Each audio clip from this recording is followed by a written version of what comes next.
आज आपण अगदी निराळ्या पद्धतीने लच्छा पराठा बनवणार आहोत। खूप छान रेसिपी आहे। मुलं अगदी हे लच्छा पराठा अगदी आवडीने खातात। त्याच्यासाठी मी एक हा गव्हाच्या पिठाचाच गोळा घेतलेला आहे आणि हा आता आपण थोडा लाटून घेऊया। हा थोडासा लाटून घेतला आहे, त्याच्यावरती मी बटर घातला आहे। जर आपल्याला पाहिजे तर आपण तेल सुद्धा वापरू शकता। आता हे आपण सर्व पसरून घेऊ। बटर सगळं पसरून घेतलेलं आहे। वरतून आपण थोडंसं पीठ बुरबुरून घ्यायचं आहे। थोडीशी कोथिंबीर घातली आहे। थोडी आपण मिरी पावडर घालूया, त्याच्याने खूप छान टेस्ट येईल। लच्छा पराठा आता कसा बनवायचा आहे ते बघूया। त्याच्यासाठी मी हा हाफ पोर्शन मध्ये हे असं सुरीने कट करून घेतलेलं आहे। आता हे आपण असं फोल्ड करून घेतलंय।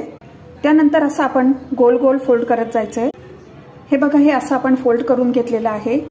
आता त्याला आपण असं हे ट्विस्ट करून घ्यायचं आहे। वरच्या बाजूने ट्विस्ट केल्यानंतर आता आपण हे लाटून घ्यायचं। तवा गरम झाला आहे, लच्छा पराठा घातलाय, आता भाजून घेऊ। आपला पराठा आता रेडी आहे। इतके